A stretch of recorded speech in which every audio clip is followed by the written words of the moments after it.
Not long ago, the rolling stretch of green Northern Virginia was farmland. Most people who could vote had grown up here, and when they did, they usually chose Republicans.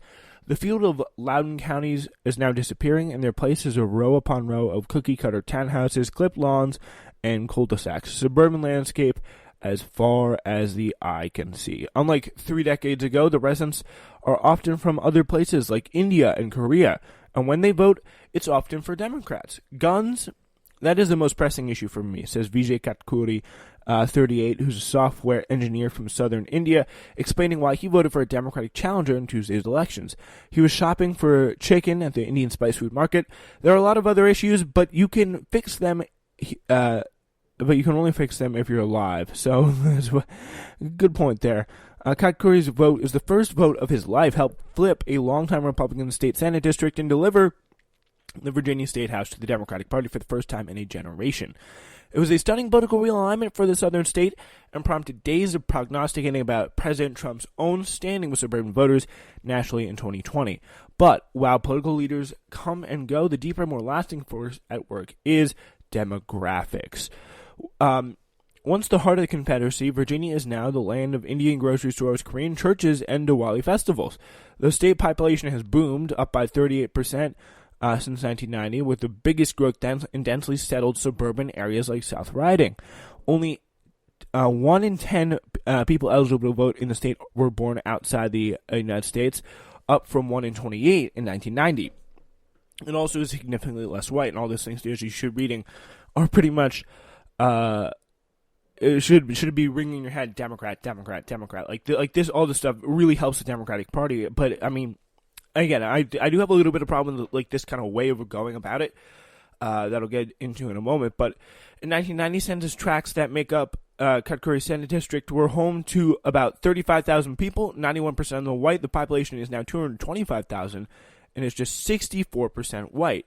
It's a totally different world, says Charles Poland, a retired history professor whose family has lived in Loudoun County for 4 generations. His family farm is now dotted with subdivisions filled with 4- and 5-bedroom homes that sell for $75,000. The family legacy is E. Road named Poland. If my parents came back today, they wouldn't recognize this place. The change came like a tidal wave. It's not just Virginia.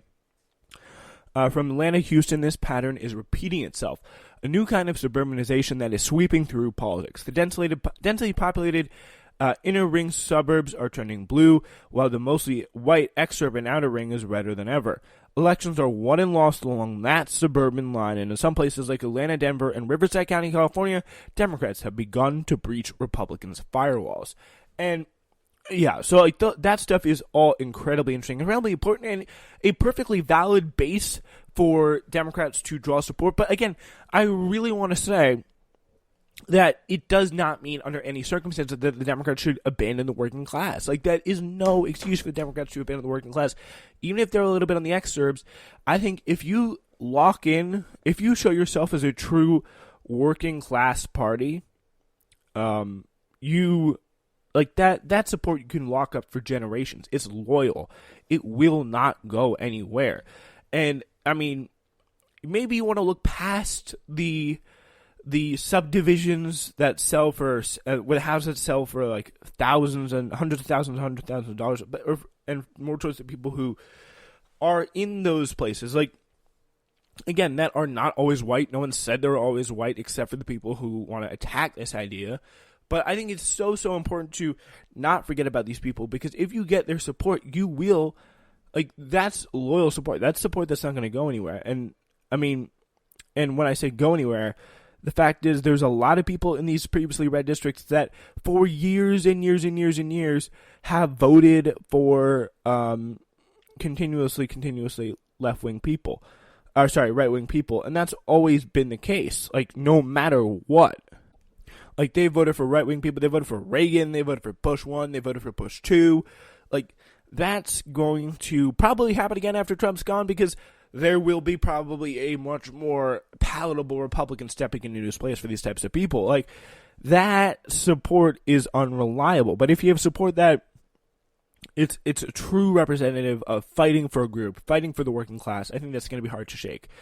In other cities like Charlotte, in Indianapolis and St. Louis, however, the Republican advantage in the outer ring areas countered the gains that Democrats made in more densely populated neighborhoods.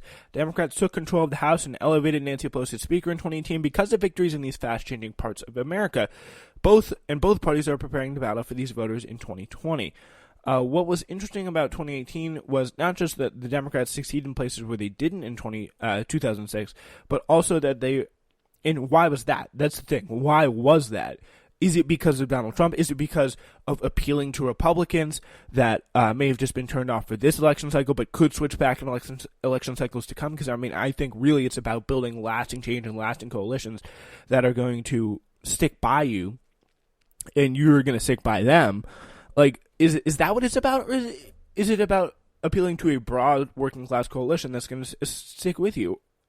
Like, is your support going to be loyal or is it not? Like, that is the real question here, and that's what I just don't know in a lot of cases. And I think it's more the first option there. I think it's more the former. I think more and more we see Democrats, especially in these places like Virginia, appealing to people who may have just been turned off, or normal Republican voters, people in the suburbs who have a lot of times voted Republican, but maybe they don't always want to now because of Donald Trump being in office. Like, that's what worries me. Democrats took control of the House and elevated Nancy Pelosi because of this. What was interesting about 2018 was not just that Democrats succeeded in places they did in 2006, but they did as well as in places that 10 years ago we never would have considered competitive.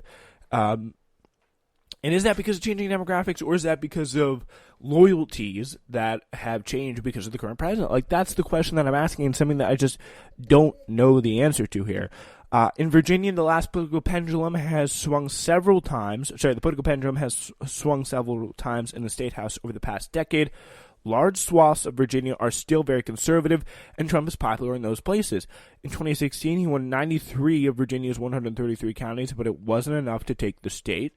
The influx of immigrants and their U.S.-born children, and the spread of high-density suburbia and the growth of higher education all tilt the field towards Democrats. Still, that doesn't give them a lock on the state, says Larry Sabato, director of the University of Virginia's Center for Politics. In the 13th Senate District, where Kakuri lives, 1 in 5 residents are immigrants.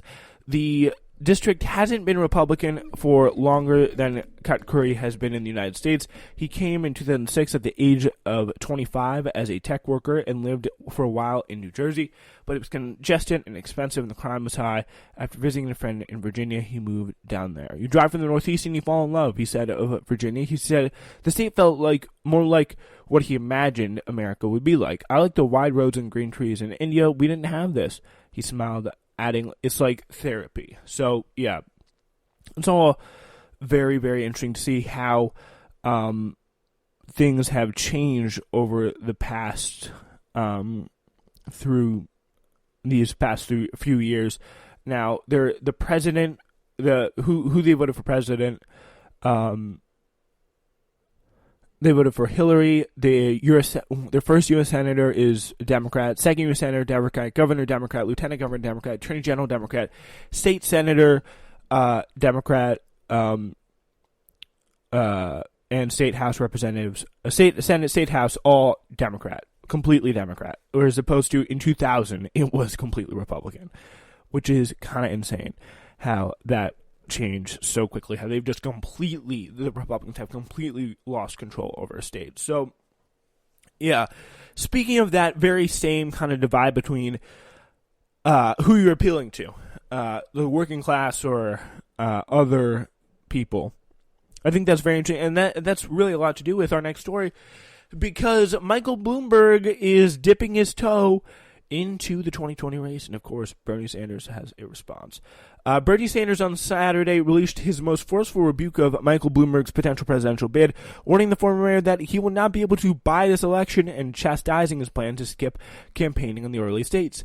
Speaking at a rally in Coralville, near the liberal home of the University of Iowa, Sanders, the senator from Vermont, repeatedly addressed Bloomberg by name, almost daring him to enter the Democratic primary that has already been in progress for months, because pretty much the only person who it would really help would be him.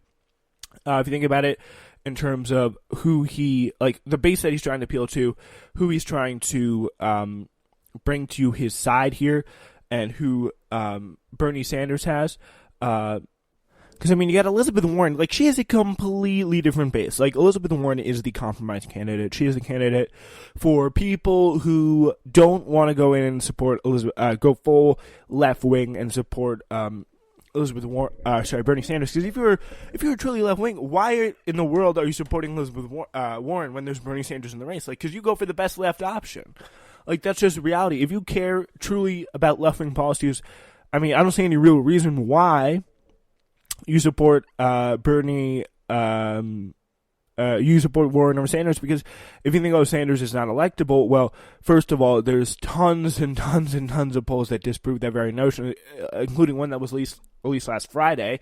Like, there's another reason. It's because you're in search of a compromise candidate. You're in search of someone who you think is not as much of a threat, who's not as much for change. And, I mean, sure, that's fine. You do you. But, like, you just got to acknowledge, if you're out there, like, that is the reason why. I mean, you don't want to really go full establishment by supporting somebody like a Joe Biden or even a Michael Bloomberg, but you still, I think if you're in this, you got to acknowledge the reality of the situation, and it's just that you are not, you're just not as, like, there's a clear left-wing difference, like, who's more left-wing, who's more progressive, who's much more of a street fighter. You got Warren and Sanders. Sanders is a billion times more, as evidenced by the story. It's just the truth. Here it says, and I think that, like, that really rallies people like Elizabeth, because there's no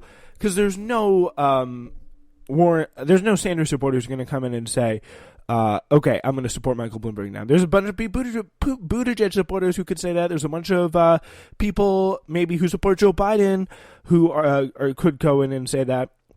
There's even some that I could see supporting Elizabeth Warren who could maybe want to jump ship to Michael Bloomberg. But still, I don't think he's going to get a lot of traction even in this race anyway, because a lot of people just don't like him. A lot of people think that he is there as a spoiler candidate, who's there as someone who's going to be taking away votes from a lot of people. And people, like, overwhelmingly, they have their option. They like their candidates, but they just want to see less candidates because they feel like the field, like, we've been so familiar with the field, especially with people in these early states who have had to see these people day in and day out. Like, they know their people. They're very well familiar with the candidates, and they like them for the most part, but they just want to see them whittled down. Like, they're overwhelmed by the amount of choice that they have right now, and I think that will change eventually. Thank goodness, but it is a big, big lie that there's going to be anybody who's going to come in there and make it. There's no way. Bloomberg is going to jump to the front of the polls. Like, I just don't see that happening because, I mean, even Joe Biden is more likable than, even Pete Buttigieg is probably more likable than Michael Bloomberg, because just the amount of arrogance and the amount of money they're spending in this race is just, I don't see how that appeals to people. I mean, maybe he could get, I'm sure he could drain some supporters from Buttigieg and Biden, especially some of the more establishment supporters who are going to be rallying behind him, like Bloomberg, Biden, Buttigieg, Biden. I could definitely see that taken away. Maybe a little bit of Warren, maybe a little bit of, Buttigieg and Biden, maybe like Harris. I don't know. I'm trying to think of all the support, like the people who have the most support from the establishment. I mean, that's pretty much it. Maybe even Warren too, but there's no one who's getting anything away from Sanders to go to Bloomberg. That's just not going to happen. And Sanders is only going to rally his base and attract more supporters by his aggressive stance on Michael Bloomberg. So he also derided Bloomberg's intended strategy of bypassing the key early voting states where so many of the current candidates are devoting time, money, and resources. You're not going to get elected president by avoiding Iowa, New Hampshire, South Carolina, and Nevada, Sanders says. You're not going to buy this election by spending hundreds of millions of dollars in media in California. Those days are gone. Yes, tell them. So Bloomberg on Friday took the first steps toward a candidacy, filing paperwork to qualify for the ballot in Alabama.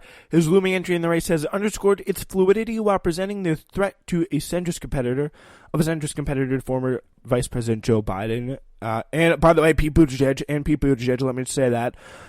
As a leading progressive, Sanders could potentially benefit from a Bloomberg candidacy that siphoned voters from Biden, but Sanders displayed no eagerness to see Bloomberg in the race and was quick to draw